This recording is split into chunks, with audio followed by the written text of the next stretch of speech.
City Beneath the Ice. Chapter 3. The Second Chance. The beacons arrived without sound. Across the world, in cities and settlements, forests and mountains, they appeared like dew, small crystalline towers no taller than a child, pulsing faintly with inner light. No sound, no heat, just presence. Wherever they appeared, the survivors stopped and stared. Some fell to their knees, others approached with trembling hands. Unsure whether they were meant to pray, speak, or run, the beacons required no instruction.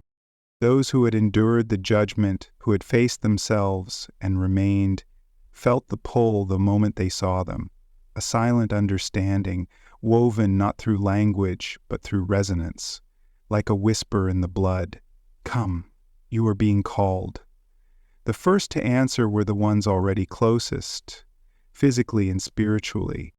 A woman in Mongolia stepped from her yurt at sunrise, looked at the beacon growing from the frozen grass, and packed a single bag. In Sao Paulo, a teenage boy who had wandered the empty streets for days followed his beacon through alleyways until it opened a door of light. In Nairobi, a former professor gathered a circle of orphan children and walked toward the signal, her hand never leaving theirs. In moments, minutes, hours, it didn't seem to matter. They vanished, not into death, into elsewhere. Claire emerged from the transport column onto stone that was not stone, beneath a sky that wasn't Earth's, but wasn't alien either. It shimmered between states, atmospheric, iridescent, like refracted memory. The platform stretched into an open plaza, shaped like a blooming spiral, wide and tiered like an amphitheater, surrounded by water that moved without waves. She was not alone. The others had already begun to arrive. Not hundreds, not even thousands, just dozens. Men and women, elders and youth, people from every culture and continent. Some stood silently, taking in space. Others wept. A few smiled like they had finally arrived home after a journey they didn't know they'd been on. Claire stepped forward, and the platform shifted beneath her, rising gently into a higher tier. Lucas appeared beside her, eyes wide and silent. Jan followed close behind, her hands clenched at her sides. They said nothing, but they stood close enough to feel each other's warmth. A soft tone rose, no louder than a bell in the distance, but it carried through the air like it had always been there. The sky dimmed slightly, the water calmed, and from the center of the spiral, the ground opened. A sphere rose, not the judgment orb, not the algorithm, something smaller, gentler.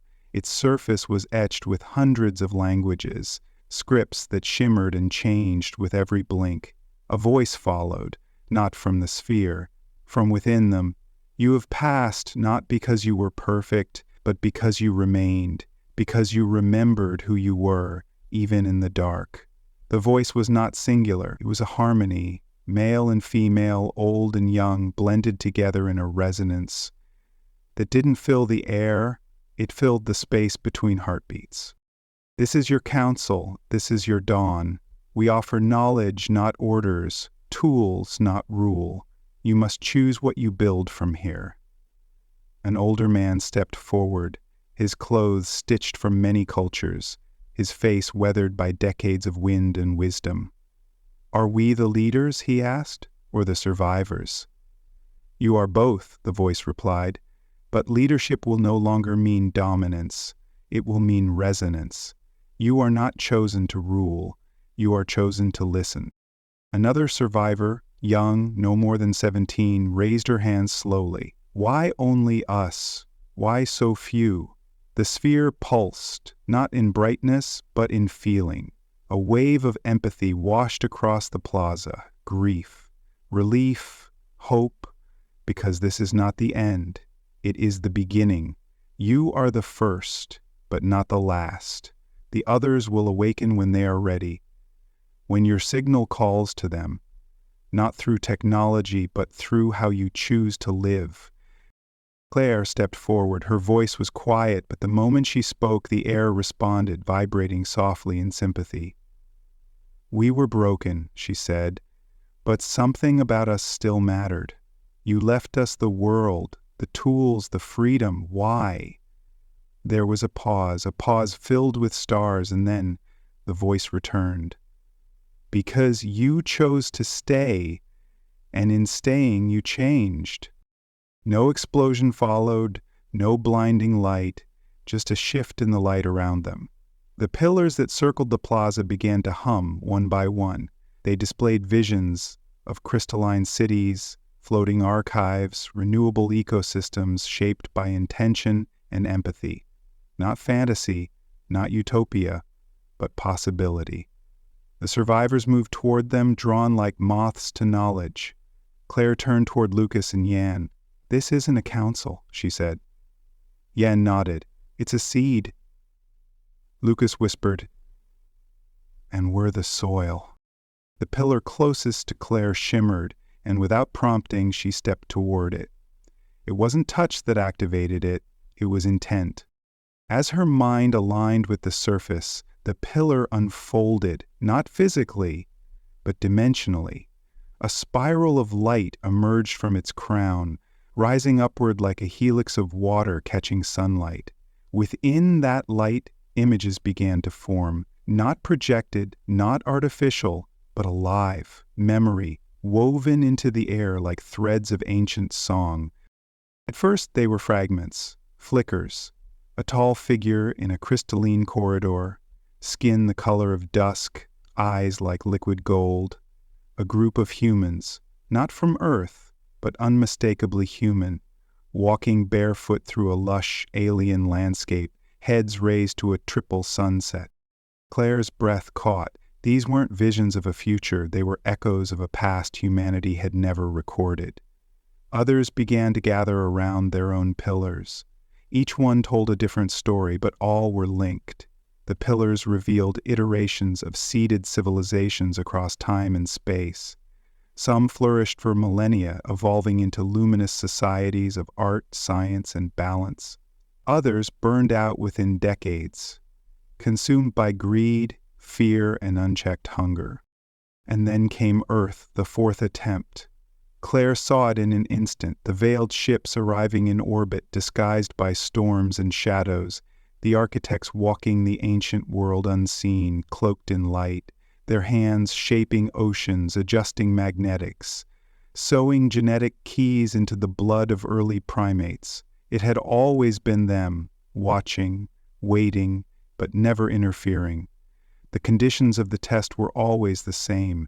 Freedom must be total, choice must be real, the seed must grow or wither on its own. Lucas stepped back from his pillar, face pale. "We weren't the chosen ones," he murmured. "We were the next ones." Jan's eyes shimmered with tears. "And the only ones who made it far enough to be asked." Claire's vision lingered in the pillar.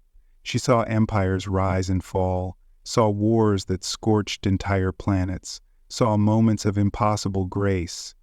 A civilization on a moon of Proxima that collectively chose to dissolve its own technology and live in symbiosis with their biosphere. Another that digitized consciousness entirely, merging every soul into a single harmonic entity. And then one beautiful luminous chocolate that shattered itself in a single day when one mind decided it was more important than all the others. The message was not cruel, it was not triumphant, it was simply clear. This test was not new, it had been conducted before, and it had only been passed once. A survivor across the plaza, a woman from northern Canada, hair braided with beads of quartz, reached into her pillar's light. The spiral wrapped around her arm, and she gasped as the knowledge flowed through her. She fell to her knees, not from pain, but reverence. "They've been recording us from the beginning," she whispered. "Not watching, remembering. Every act of kindness, every betrayal, every spark of beauty, it's all here. At the center of the spiral plaza, the quorum sphere began to glow again.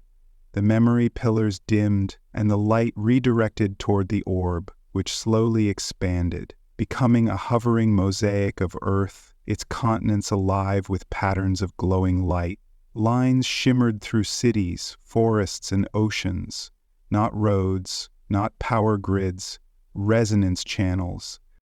Claire realized it before anyone said it. They weren't just observing our minds, they were mapping our harmonics, our collective emotional frequency. Yen stepped beside her. They weren't looking for individual greatness, they were looking for patterns, collective response, evolution of intent. Lucas exhaled, almost a laugh. They were listening for a song.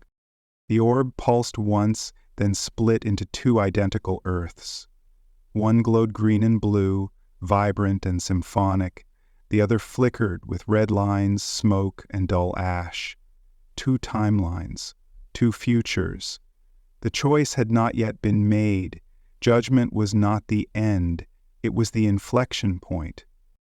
The orb collapsed inward and the voice returned, calmer now but no less vast. From memory comes perspective. From perspective, decision. We have shown you what came before. Now we wait to see what you become. Claire felt a shift in the air. Not danger. Not command. Permission. An ancient door of knowledge had been opened. Now it would be up to the survivors to decide what passed through it. She looked around the plaza, at the faces of those who had endured, who had been healed, who had seen the worst within themselves and survived it. This was not an audience, it was a generation, and the architects had given them the one thing no civilization before them had received: context. The sky above the Quorum Plaza dimmed once more, but this time it wasn't to deliver judgment. It was to reveal inheritance. From the edges of the amphitheater, the floor rippled outward like water disturbed by breath. Panels of translucent stone folded upward and then slid back, revealing curved alcoves, each containing objects resting atop floating columns of light. The survivors stepped forward as one, drawn by instinct more than invitation. The air grew warmer, denser, as if charged with potential. Each pedestal held something different. Some were sleek metallic shapes with no visible seams. Others appeared organic vines, coiled around crystal cores, humming faintly in rhythm with the heartbeats of those who stood near them. Claire approached the nearest column. It held a device the size of her palm, shaped like a droplet frozen mid-fall. Its surface shimmered with soft color, and when she reached toward it, it reacted to her presence, not with motion, but with understanding. She didn't need instruction, she knew what it did. "It grows food," she said aloud, "anywhere, in any condition, even after fire." Yan moved to another, an orb that pulsed with slow, rhythmic light. "Medical archive," she murmured. "DNA repair, cellular regeneration. It's not just healing, it's resetting." Lucas stood before a device shaped like a curved disc, inscribed with patterns that shifted when he tilted his head. "Power generation," he said. "Pure, clean, self-sustaining, no pollution, no extraction." They weren't weapons, none of them had triggers. There were no displays of dominance or control. These weren't tools of conquest, they were tools of continuation, the voice returned, not loud, but present, carried like gravity in their bones. "These are the seeds. What you plant with them is your choice." Across the plaza, people were already pairing off, forming instinctive groups: scientists, farmers, caretakers, and storytellers. No titles, no nations, no rank, just affinity, the need to build, the hunger to begin. A survivor from Senegal picked up a lattice of glass-like branches and placed it on her wrist. The object wrapped itself gently around her arm and began pulsing. She smiled. "Environmental modulation," she said. "It responds to ecosystem trauma. It heals land." Another survivor, a child no older than 11, reached into a soft basin of shimmering dust. It swirled upward, forming a floating projection of trees, clouds, stars, and then settled into a simple geometric cube in his hands. He held it like a treasure, eyes wide, and turned to no one in particular. "This one listens." The pillars continued to open. Floating archives unfolded like paper folding itself in reverse. Inside, languages, formulas, design blueprints, biospheres suspended in stasis, everything humanity would need not just to rebuild its world, but to evolve it. And none of it was restricted. There were no keys, no permissions to grant, no access locked, because nothing was being withheld anymore. Claire felt a tremor move through her, not fear, not sadness, but the weight of it, of all they'd lost and all they had just been handed, the grief and the grace of it at once. "They're trusting us," she said, her voice low. Lucas's eyes scanned the artifacts around him. "More than we've ever trusted ourselves." Yan turned to Claire. "And they're not staying to supervise, they're leaving it to us." A new light shone above the plaza. It gathered slowly, descending from the ceiling of the dome in threads of gold, until it coalesced into a final structure, a tower of spiraling crystal. At its center was something unmistakably alien, and yet familiar. A tree. Its trunk was translucent, shot through with veins of white light. Its branches reached outward in slow, deliberate motion, not blowing in wind, but growing, alive. Each leaf pulsed softly, like a heartbeat, each one etched with a different sigil. Not decoration, data. The memory tree. Yan gasped. "It's a living record, a biological archive of everything we become from this moment forward." The voice returned, softer now, nearly a whisper beneath their thoughts. "What you do from here will not be judged. It will be remembered. Your story is your own now. Choose your ending." Claire stood at the base of the tree and placed her hand on the trunk. It was warm, not in temperature, but in emotion, like touching forgiveness. Around her the survivors moved, not with urgency, but with purpose. Some left the plaza already carrying tools. Others sat quietly, speaking for the first time. Nicknames, stories, ideas. Not all had answers, but none were looking for orders anymore. They were looking at each other. And that, Claire realized, was the greatest tool the architects had left behind: connection. The ability to build, not as tribes or rivals or flag bearers, but as reflections of the same fragile species, finally awake to its own pattern. Above them the sky lightened, the dome of the city opened, sunlight spilled across the platforms in a slow, golden wave. Somewhere birds called out, somewhere water moved. It was time. Time to return to a world that had not been reset, but revealed, and build it into something worthy of remembering. The return was not dramatic. There was no flash of light, no triumphant march, no anthem echoing from the heavens. It began with footsteps. Quiet ones. Claire stepped from the crystalline platform and into morning. The air was warmer than she remembered, or maybe she had changed. Either way, it no longer felt hostile. The cold bit less. The light stretched farther. The wind moved through the trees like breath through open lungs. She stood on a ridgeline overlooking a forested valley. Below, rivers threaded between trees, reborn. The scars of fire and flood were gone, not erased but healed. Life had returned, not in a rush, but in rhythm. Behind her, others emerged, Lucas, Yan, and a dozen more from their quadrant. Some blinked at the sunlight, some fell to their knees and touched the earth like it might vanish. One woman pressed her forehead to the grass and wept quietly for a long time.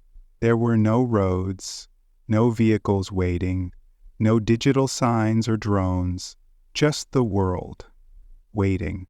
All across the globe, survivors reappeared, not all at once, but in pulses, in the ruins of cities, in farmlands made fallow by neglect, on islands left unvisited for decades. From the peaks of the Andes to the edges of Siberia, they stepped through columns of light and stood blinking in the places they had once called home. But the world was not the same, or maybe they weren't. Infrastructure remained but powered down. Ancient power lines hung quiet and clean. Buildings stood, not crumbled, but emptied. Machines lay dormant, their screens blank.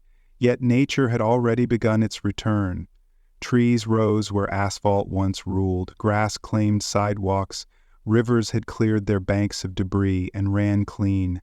Cities breathed again, and through it all, the survivors began to walk. They walked without destination because there were no destinations anymore, only beginnings. They carried the tools they had been given. Not all of them understood what they held, but they understood that they had to share it. In Kenya, a group of young survivors erected the first canopy made from flexible biofabric that filtered light and harvested water from the air. They didn't call it a city, they called it a hearth. In Norway, an elder guided her village into the new structure of the memory tree, a living archive grown into the side of a cliff, where knowledge was added through story, not screens. In Montana, 2 former engineers repowered a hydro plant using the alien resonance generator, then taught the local children how to build light without wires. The world began to glow again, not with the glare of progress, but with the shimmer of renewal. Claire stood by a river's edge and placed one of the crystal seeds into the soil. Within seconds, roots spread, not fast, but confidently, growing into a dome-shaped greenhouse that pulsed gently with warmth. She placed her hand on the side. Inside, the first sprout opened its leaves to the light. Behind her, Lucas built a power station no larger than a suitcase that lit the greenhouse and stored enough energy for the entire valley. Yen organized the first spoken archive, gathering survivors from surrounding regions and recording what they had seen, what they had learned, and what they hoped. She didn't write in books. She sang it into the trees. They absorbed it. There was no government, no border, no flag, and yet there was order, an order shaped by necessity and nurtured by memory. It wasn't perfect. There were disagreements, friction, moments of doubt, but no violence. The instinct to dominate had quieted, maybe not erased, but put in check by something deeper. Everyone had seen the pulse. Everyone knew what waited beneath the surface, and no one wanted to go back. In time, the architect's gifts were passed to others, not through decree, but through example. New beacons emerged, more survivors were found, those who had hidden, isolated, broken by grief but spared by the judgment. When they were shown kindness, they remembered who they were, and they rejoined the song. Months passed, then years. Humanity spread, not like an empire but like a forest, roots deep, branches wide, canopies overlapping, shadows shared, and always, in the center of each new sanctuary, a memory tree grew. Claire stood beneath one now, grown tall from the sapling she had planted at the river's edge. Children danced beneath its light, elders gathered in its shade. The tree shimmered, and a small sigil formed in its bark. It pulsed once, and then another, a new one, new memories. She touched them with reverence, not to study, but to remember, to know that their second chance hadn't been wasted, and that for the first time the story of Earth was being written not by the strongest, but by those who had learned to listen.